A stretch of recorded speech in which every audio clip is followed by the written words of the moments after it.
అందరికీ నమస్కారం అండి. నా పేరు కృష్ణదీప్తి. నా నీవే నేనే నవల 4వ భాగాన్ని చదువుతున్నాను. శ్రీకాంత్, మోహనులు ఇద్దరు హైదరాబాద్కు బయలుదేరారు.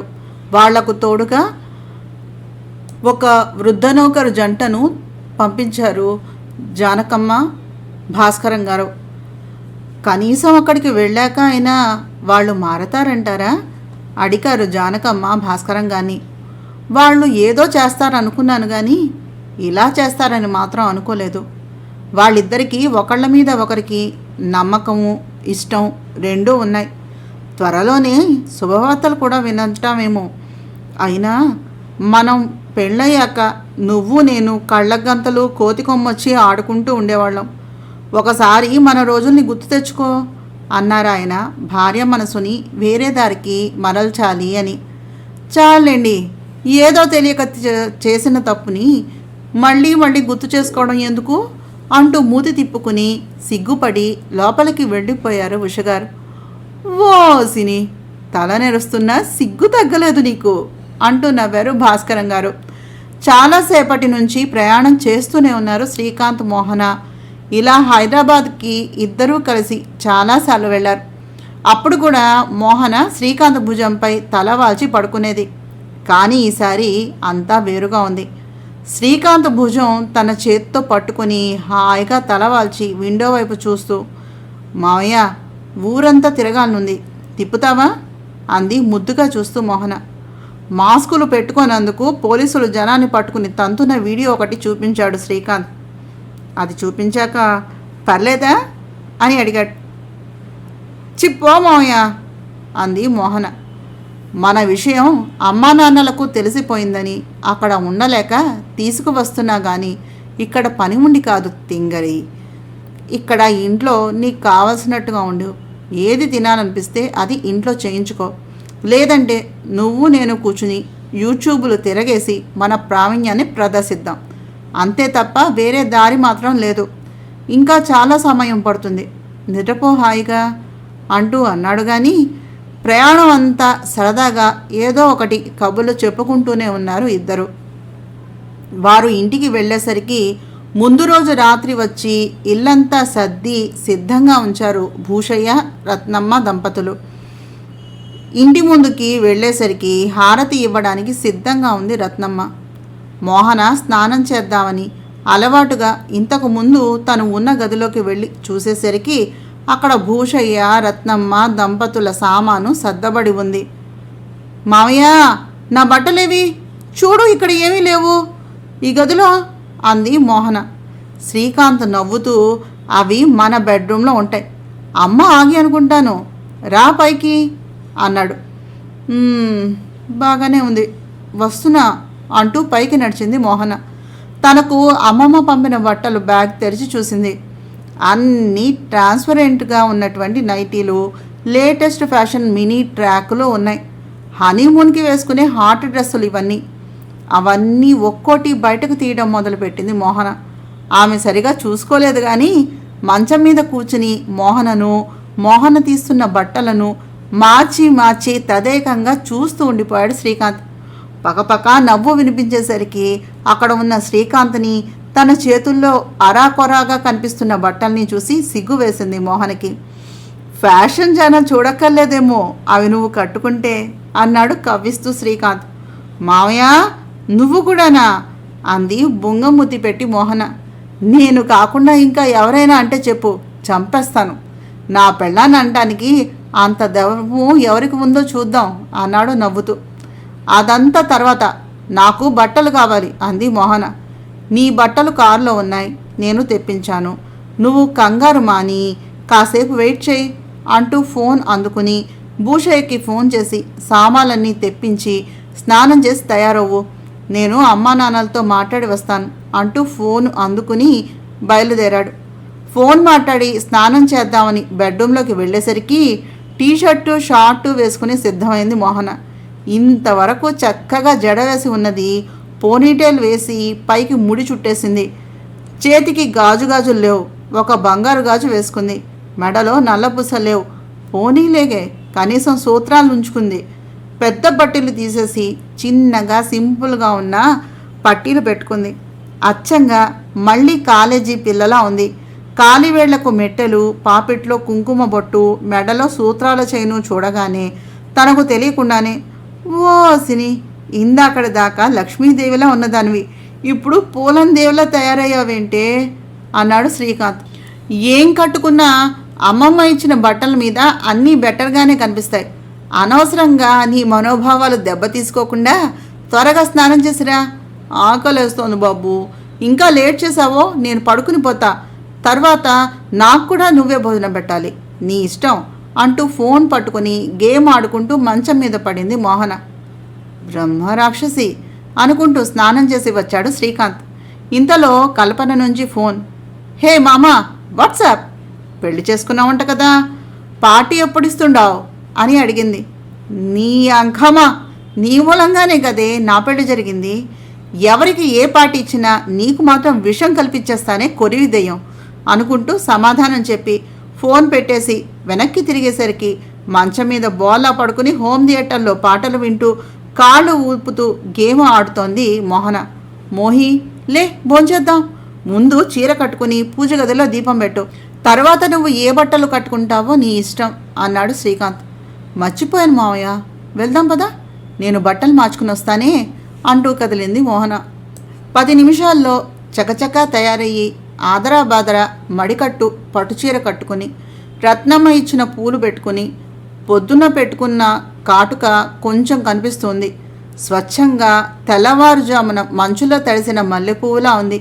చకచకా నడిచింది పూజ గదిలోనికి. వెళ్ళి అనుభవం గల దానిలాగా దీపం పెట్టి పూలు వేసి అగరబత్తిని చూపించి నైవేద్యంగా పళ్ళు అమర్చుకుని, మావయ్య నైవేద్యం ఎలా పెట్టాలి అడిగింది. ఇదెక్కడి కర్మరా దేవుడా అనుకుని బుర్ర గోక్కున్నాడు శ్రీకాంత్.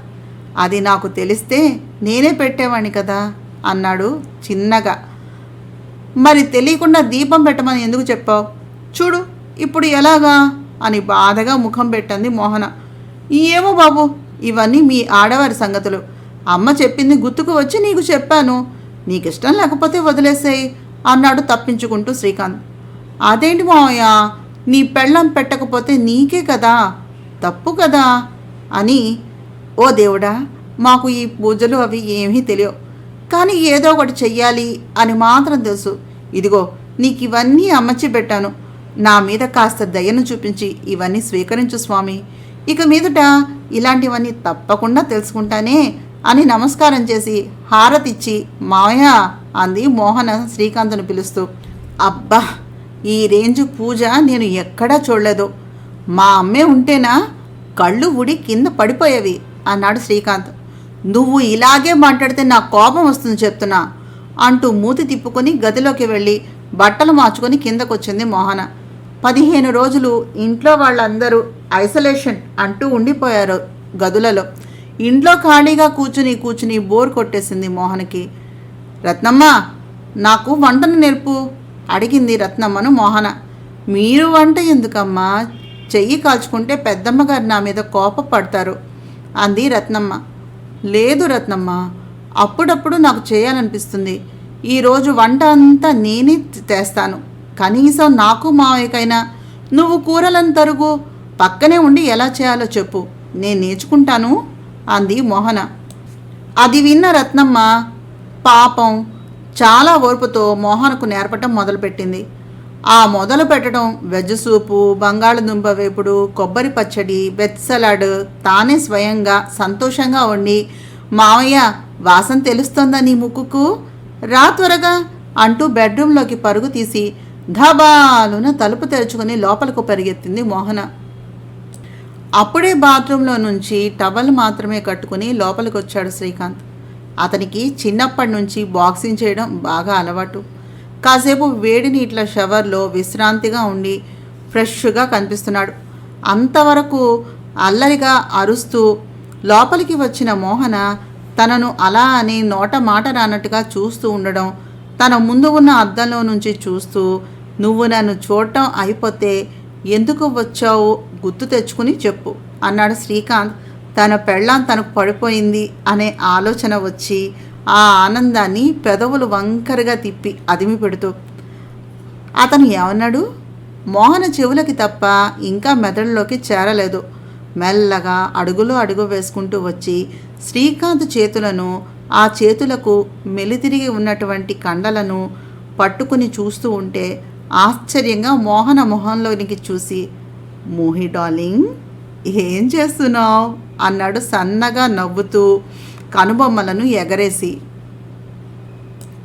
నీ కండలు చాలా బాగున్నాయి మావయ్య, రియల్లీ వెరీ బ్యూటిఫుల్ అంది ఇంకా అలాగే తడుగుతూ. మోహి, ఏం చేస్తున్నావు? చక్కిలిగిలిగా ఉంది, వదలవే అన్నాడు ముఖం ఎర్రబడుతూ ఉండగా. అప్పుడు అర్థమైంది మోహనకి తను ఏం చేస్తుందో. అయ్యా, సారీ మావయ్య, I'm really very very sorry అంటూ తల ఉంచుకుని తప్పు చేసిన దానిలాగా కళ్ళల్లో నీరు తిరుగుతూ ఉంటే సిగ్గుతో ఎర్రబడిన ముఖంతో అక్కడి నుంచి వెళ్ళబోయింది మోహన. ఆమె మనసు గాయపడిందని అర్థమైంది శ్రీకాంత్కి.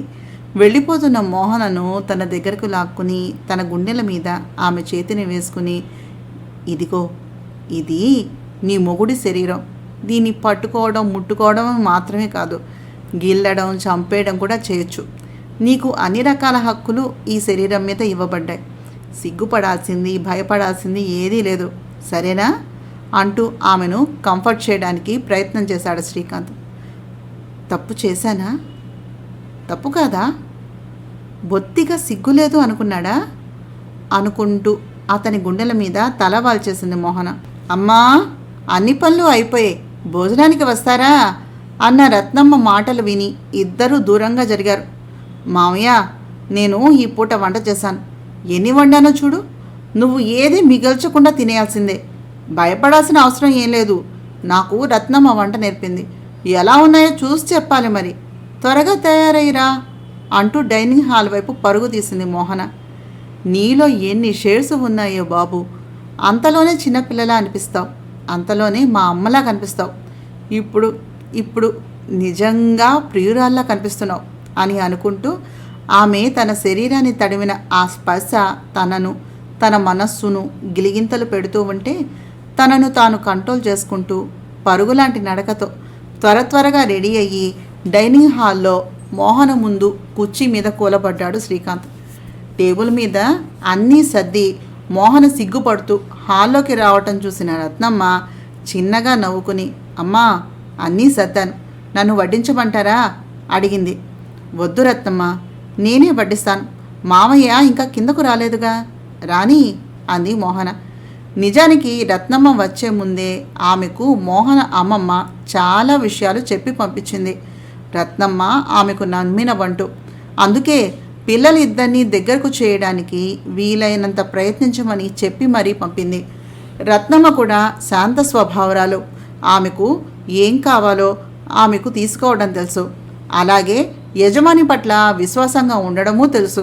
అందుకే ఏమాత్రమూ ఆలోచించకుండా కొడుకు కోడలు సంసారానికి రత్నమ్మ సమక్షంలో దిశానిర్దేశం చేసింది ఆమె. మామయ్య రాగానే అతని ప్లేట్లో అన్నీ వడ్డిస్తూ అతను ఒక ముద్ద నోట్లో పెట్టుకోగానే అది ఎలా ఉందో, అతను ఏం చెప్తాడా అని ఎదురు చూస్తూ పక్క సనాతన సాంప్రదాయంలో ఉన్న ఆదర్శ గృహిణిలాగా కనిపించింది మోహన ఆ సమయంలో.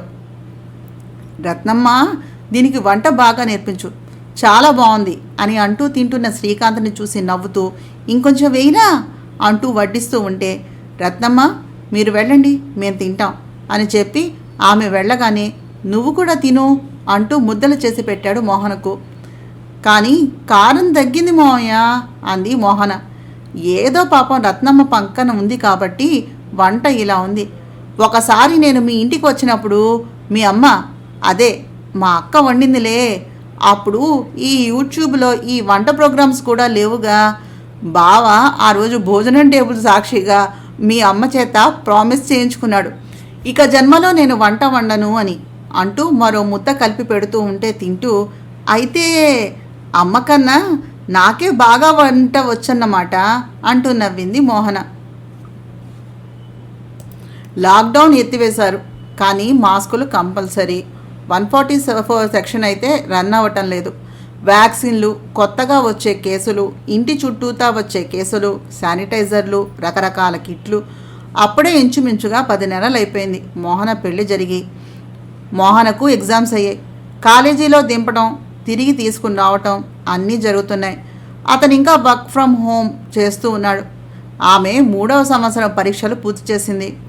ఆ రోజు శ్రీకాంత్ కంపెనీకి ఆ సంవత్సరం మంచి లాభాలు రావటంతో మంచి పార్టీ అరేంజ్మెంట్ చేయడం జరిగింది. చాలా రోజులుగా కలవని ఆఫీసు స్టాఫ్ అంతా జాగ్రత్తలు తీసుకుని కలవటం జరిగింది. పెళ్ళైన తర్వాత మొదటిసారి మోహనను తీసుకుని పార్టీకి అటెండ్ అయ్యాడు శ్రీకాంత్. ఆ రోజు అంతా సరదాగా కాలక్షేపం చేశారు. అలాగే కొత్తగా ఆఫీస్లో చేరిన వారి పరిచయాలు అలాగా సాగిపోయాయి. ఒకప్పుడు శ్రీకాంత్ తాతగారు ఇలా సిటీలో చాలా పరిశ్రమలను పెట్టి వాటిని అగ్రస్థానంలో నిలిపినవారే. కానీ ఆయన భార్య తదనంతరం వీటన్నింటినీ వదిలి ఆ పల్లెటూరిలో చిన్న ఇంట్లో ఆయన అంతిమ కాలాన్ని గడిపేశారు. మళ్ళీ శ్రీకాంత్ ఆయన దారిలో నడుస్తూ ముందు తరాల నుంచి వచ్చిన ఆస్తులనే కాక తానే ఒక సంస్థను మొదలుపెట్టి తన ఆఫీసులో వర్కర్లకు స్వేచ్ఛను, వసతులను అందిస్తూ అదే సమయంలో వారి దగ్గర నుంచి మంచి ఫలితాలను తీసుకుంటూ తన సంస్థను అతి తక్కువ కాలంలోనే మంచి స్థాయిలో నిలబెట్టాడు. ఎగ్జామ్స్ అయిపోయాయి మోహనకి. చాలా రోజుల నుంచి ఖాళీగా గడుపుతోంది. రత్నమ్మ వంట నేర్పుతోంది. రత్నమే కాక కొత్తగా మరికొందరు పనివారు కూడా చేరారు ఇంటిలో. కాలక్షేపానికి ఇల్లు సర్దుకోవటం, పనివారి చేత పనులు చేయిస్తూ ఉండటం, చిన్నమ్మ చిన్నమ్మ అంటూ అందరి చేత పిలిపించుకోవటం, వారి అవసరాలను దృష్టిలో ఉంచుకోవటం, మావయ్య ఎప్పుడొస్తాడో ఆ సమయానికి అతనికి కావలసినటువంటి సదుపాయాలు సమకూర్చటం, ఇవన్నీ చక్కగా జరిగిపోతున్నాయి. ఆ రోజు శుక్రవారం. తలారా స్నానం చేసి మంచి చీర కట్టుకుని పూజ చేసి అలసటగా ఉండటంతో అలాగే బెడ్రూమ్లో సోఫాలో పడుకుని ఉంది మోహన.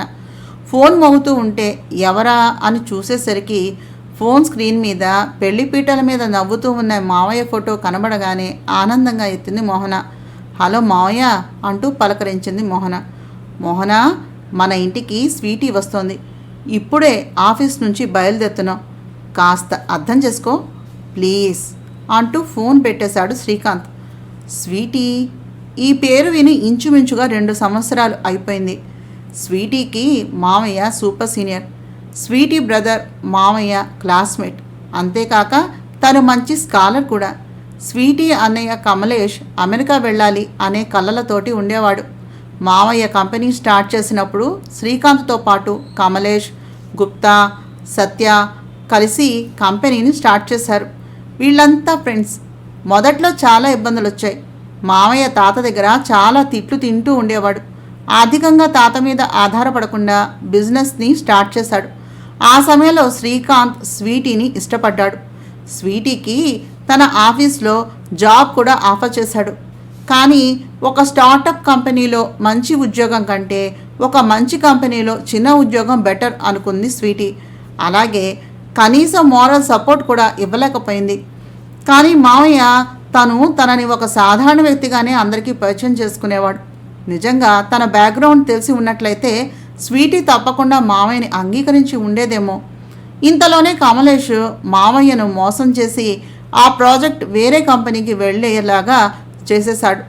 ఇది ముందు నుంచి తెలిసిన విషయమే కనుక ఆమె అలా ఉంది అని అంతా అనుకున్నారు. ఇక మామయ్య వాళ్ళ మాటను ఎత్తలేదు. నిజానికి ఆమెను మర్చిపోవటానికి శ్రీకాంత్ చాలా కష్టపడవలసి వచ్చింది. కానీ మామయ్య స్వీటీ విషయం కంటే ఎక్కువగా ఆ కమలేష్ అనే మనిషి చేసిన మోసానికే బాగా బాధపడ్డాడు. అయినా కమలేష్ చేసిన దాన్ని తప్పు పట్టొచ్చు, కానీ స్వీటీ చేసిన దాంట్లో ఆమె స్వార్థం తప్ప ఇంకేమీ కనిపించలేదు అతనికి. నిజానికి అప్పటికి మోహన 10వ క్లాస్ చదువుతోంది. మామయ్య కాదు, సహజంగా ఆ వయసులో ఉన్న ఎవ్వరూ కూడా మోహన లాంటి అమ్మాయిని, ఆ వయసులో అమ్మాయిని పెళ్లి చేసుకోవాలి అని ఏమాత్రము తన జీవితంలోకి భార్యగా తెచ్చుకోవాలని ఊహించుకోరు. తిరిగి మళ్ళీ ఇన్నాళ్ల తర్వాత స్వీటీ పేరును వింది మోహన. స్వీటీ రాక తన జీవితంలోకి ఎటువంటి ప్రభావాన్ని చూపుతుందో చూడాలి అనుకుని ఆలోచనల్లో ఉండగానే ఇంటి కాలింగ్ బెల్ మోగింది. మావయ్య కంఠం చాలా ఆనందంగా ఉంది. మోహనా, మోహనా, ఎవరు వచ్చారో చూడు అంటూ అరుస్తున్నట్టుగా పిలుస్తున్నాడు శ్రీకాంత్. కానీ ఆ అరుపు మోహన గుండెల మీద గట్టిగా తన్నినట్టుగా ఉంది. ఆ నిమిషంలో అమ్మమ్మ చెప్పిన మాటలు గుర్తుకు వచ్చాయి మోహనకి. మోహన, భార్యాభర్తల బంధం మొదలు పెట్టకపోతే తర్వాత వచ్చే ఇబ్బందులు తట్టుకోవటం చాలా కష్టం అవుతుంది, పరస్పర అవగాహన ఉండదు అని. ఇంతలో వివేకం మేల్కొంది. ఏం ఆలోచిస్తున్నాం మోహన? ఆమె జస్ట్ ఒకప్పుడు మీ మావయ్య ఇష్టపడ్డ అమ్మాయి మాత్రమే. ఇప్పుడు అతని భార్యవి నువ్వు. వెళ్ళి చక్కగా మొదటి ఆటంకాన్ని ఎదుర్కో. ప్రతిదానికి అనుమానపడితే ఈ కాలం అమ్మాయివి ఎలా అవుతావు అని. వస్తున్నాను మావయ్య అంటూ బయటకు నడిచింది మోహన. ఇల్లు చాలా బాగుంది శ్రీకాంత్. ఇంత చక్కగా, ఇంత బాగా నేను అస్సలు అనుకోలేదు. సూపర్ అంటూ అప్పటికే ఇల్లంతా చూసి వచ్చింది స్వీటీ. నాదంతా ఏమీ లేదు, ఇదంతా మా మోహన గొప్పతనం. ఇంటీరియర్ డెకరేషన్ అంతా తనదే అన్నాడు శ్రీకాంత్. ఇంతల్లా పొగుడుతున్నా కంటికి కనిపించదేమిటి మీ ఆవిడ అడిగింది ఆమె. ఇంతలో మెట్లు దిగుతూ వచ్చింది మోహన. శ్రీకాంత్ తన కోసం తీసుకున్న చీర, మ్యాచింగ్ జ్యువెలరీ, క్లిప్ మాత్రమే పెట్టి వదిలేసిన పొడుగాటి జుట్టు, సదా పెదవులపై నాట్యం చేసే చిరునవ్వు. 21 సంవత్సరాల ముగ్ధ తను ఇంటికి కిందకి దిగి వస్తూ ఉంటే తన కాలి అందెల సవ్వడి వినిపించి అటుగా తిరిగి చూశాడు శ్రీకాంత్. ఆమె కన్నా ముందు ఆమె తలలో పెట్టుకున్న సంపెంగల వాసన అతని నాసికా పుటాలను చేరింది. అలా మోహనను చూస్తూనే ఉండిపోయాడు శ్రీకాంత్. నవ్వుతూ, హలో అండి, బాగున్నారా పలకరించింది మోహన. నేను మీకు తెలుసా తడబడుతూ అడిగింది స్వీటీ. భలేవరే, మీరు నాకు తెలియకపోవడం ఏమిటి? మీరు మా ఊరికి వచ్చారుగా ఒకసారి. మీ బర్త్డే ఇక్కడే హైదరాబాద్లో మా శ్రీకాంత్ సెలబ్రేట్ చేశారు. ఆ పార్టీకి కూడా వచ్చాను కదా నేను అంది మోహన. అవునా, కానీ నాకు గుర్తులేదు అంది స్వీటీ. పోనీలేండి, ఇప్పుడు ప్రాబ్లం ఏముంది, టీ తీసుకోండి అంటూ రత్నమ్మ ఇచ్చిన స్నాక్స్ టీ తీసుకొని వచ్చి ఇచ్చింది స్వీటీకి. స్వీటీ, నా భార్య మోహన శ్రీకాంత్ అంటూ పరిచయం చేశాడు శ్రీకాంత్. మోహనను పైనుంచి కింద దాకా చూసిన స్వీటీ అస్సలు తట్టుకోలేకపోయింది. నిజానికి ఆమె కూడా తన అన్న కమలేష్ తోటి అప్పుడే అమెరికా వెళ్ళిపోయింది. కానీ ఆమెకు అప్పుడు శ్రీకాంత్ నిజంగా ఇంత కలిగి ఉన్న వారి ఇంటి అబ్బాయి అని తెలియదు. అతను ఇంత సక్సెస్ సాధిస్తాడు అని కూడా ఆమె అనుకోలేదు. అదృష్టం బాగుండి ఉంటే మోహన స్థానంలో తను ఉండవలసినది అన్న విషయం మాత్రం ఆమెను కలిచివేస్తోంది. ఆ విషయం స్వీటీ మనసులో మోహన పట్ల వ్యతిరేకతను కలగజేస్తోంది. టీ తీసుకోవడం అయ్యాక ముహి, స్వీటీ తన ప్రాపర్టీస్ అన్నీ ఇక్కడ సేల్ చేసి అమెరికాలో సెటిల్ అవ్వాలని అనుకుంటోంది. అప్పుడే ఇక్కడకు వచ్చి 2 నెలలు అయ్యిందట. కరోనాకు ముందు ఇక్కడ ప్రాపర్టీస్ అమ్మాలని అనుకోవటంతో సరైన రేటు రావటం లేదట. పాపం తను ఒంటరిగా ఉండలేకపోతోంది. సరే, మనం ఉన్నాం కదా, పైగా ఆడపిల్ల, అలా ఒంటరిగా ఉండడం నాకు నచ్చలేదు, అందుకని అంటూ ఉండగానే మన ఇంట్లో ఉంచుదాం అనుకుంటున్నావా అంది మోహన. ప్రస్తుతం అన్నాడు చిన్నగా శ్రీకాంత్. ఆడపిల్ల, పైగా ప్రాపర్టీస్ విషయంలో ఇబ్బంది పెడుతోంది. అంతేకాక ఇండియాలో వేరే ఎవరూ ఆత్మీయులు లేరు, అందుకని అన్నాడు నానుస్తూ శ్రీకాంత్. ఇదంతా చూస్తూ ఉంటే అసహనంగా, చిరాగ్గా అనిపించింది స్వీటీకి. కానీ తప్పదు, ఒకసారి చేసిన తప్పును సరిదిద్దుకోవాలి అనుకుంటూ ఓపిక పట్టింది. మోహన ఒకసారి స్వీటీని పైనుంచి కింద దాకా అంచనా వేద్దాం అనుకుంటూ చూసింది. ఆమె ఒక western formal outfit, skirt, coat వేసుకుని ఉంది. ఇది ఎక్స్ప్రెస్ చేస్తోందా నేను ఆడపిల్లనే అని ప్రూవ్ చేసుకుంటోందా?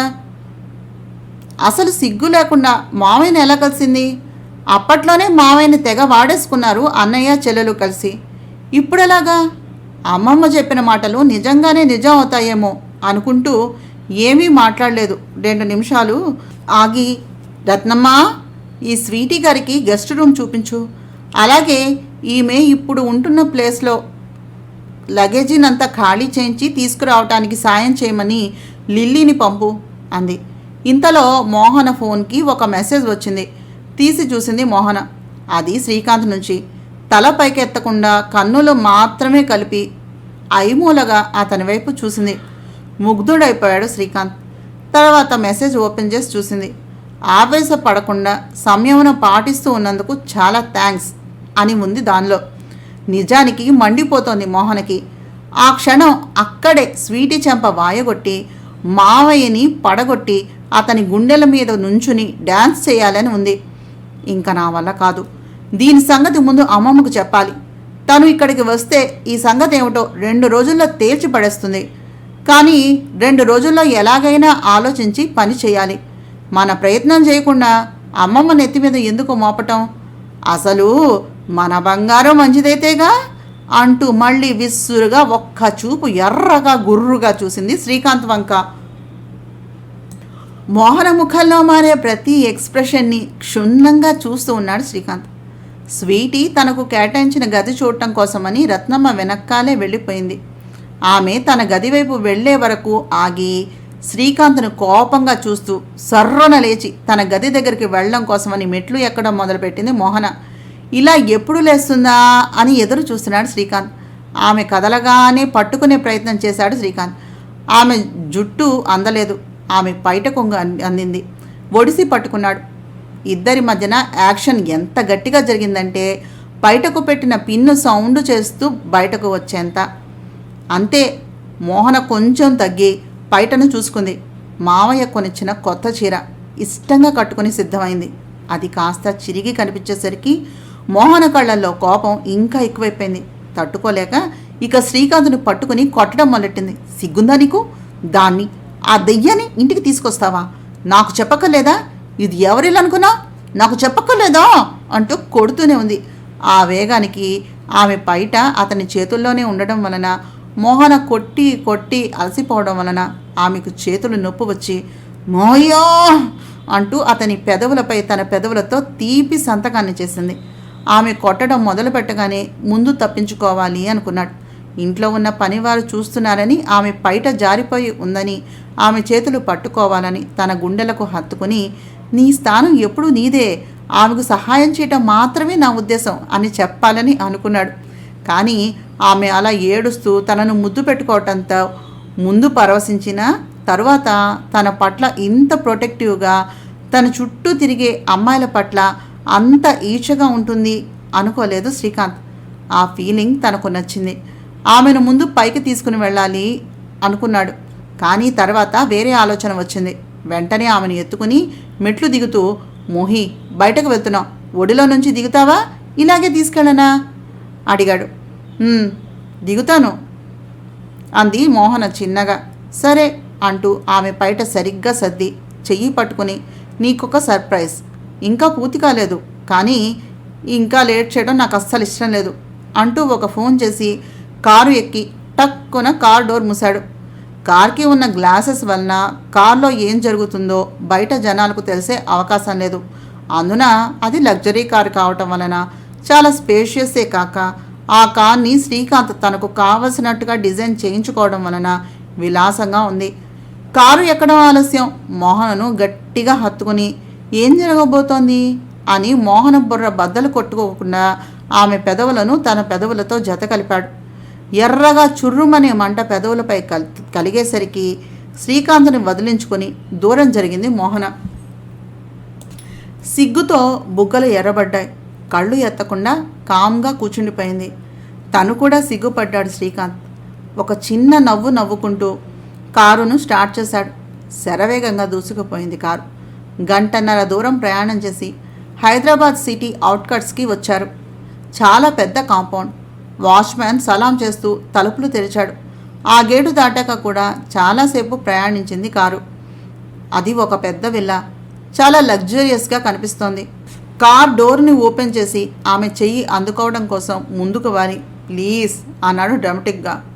మావయ్య టూ మచ్ అంది నవ్వుతూ. నా ప్రేమ వరదలా పొంగుతోంది. నువ్వు ఒక్కదానివి నన్ను కాపాడగలవు మరి. మోహి లేట్ చేయకు, అప్పుడే చీకటి పడ్డానికి సిద్ధంగా ఉంది. ఇంత త్వరగా నిన్ను ఇక్కడికి తీసుకుని వస్తానని అనుకోలేదు. ఇంకా సమయం ఉంటుందేమో అనుకున్నాను. కానీ నీకు నాకు మధ్యలో ఇంకెవరూ రావడానికి, నువ్వు నన్ను అపార్థం చేసుకోవడానికి వీల్లేదు అన్నాడు మోహన చెయ్యి తన చేతిలోనికి తీసుకుంటూ. ఆ ఒక్క మాట తన మనసులో ఎన్ని పులకింతలు పులకింపజేసిందో ఎలా చెప్పగలదు మోహన? చాలామంది మగవారు తమ మనసులో ఏది ఉందో తన భాగస్వామికి చెప్పడానికి ఆలోచిస్తారు, సరైన ఎక్స్ప్రెషన్ని ఇవ్వరు. దాని మూలాన భార్య మనసులో అనేక రకాల ఊహలు మెదులుతూ ఉంటాయి. మన చుట్టూ ఉన్నటువంటి వాతావరణం, వర్కింగ్ ఉమెన్ అయినా హౌస్ వైఫ్ అయినా వారి ఆలోచన విధానం తన భాగస్వామి పట్ల, కుటుంబ బాధ్యతల పట్ల భర్త ఆలోచించే దానికన్నా ఎక్కువగా ఉంటుంది. దాని ఫలితంగా భర్త తమ మీద కూడా అటువంటి కేరింగ్, అటువంటి లాలన కావాలని కోరుకుంటారు. అది దొరకనప్పుడు వారి అసహనం ఉవ్వెత్తున లేచే తరంగంలాగా ఎగసిపడుతుంది. అందుకే తనకు మోహన్కు మధ్యలో ఇక ఇటువంటి స్పర్ధ రావటం ఇష్టం లేని శ్రీకాంత్ వెంటనే నిర్ణయాన్ని తీసుకున్నాడు. వారిద్దరి మధ్యలో ఉన్నటువంటి ఈ కంగారుకు కారణం ఎవరైనా అది మంచికే వచ్చింది. తన ఆలోచనలను వివరిస్తూ ఆ కాంపౌండ్లో ఏది ఎలా వస్తుందో వివరిస్తూ చుట్టూ తిప్పి ఓ గంట కాలక్షేపం చేసి మెల్లగా ఇంటి వైపు మళ్ళారు. ఇంటికి వెళ్ళేసరికి రత్నమ్మ దంపతులు సిద్ధంగా ఉన్నారు.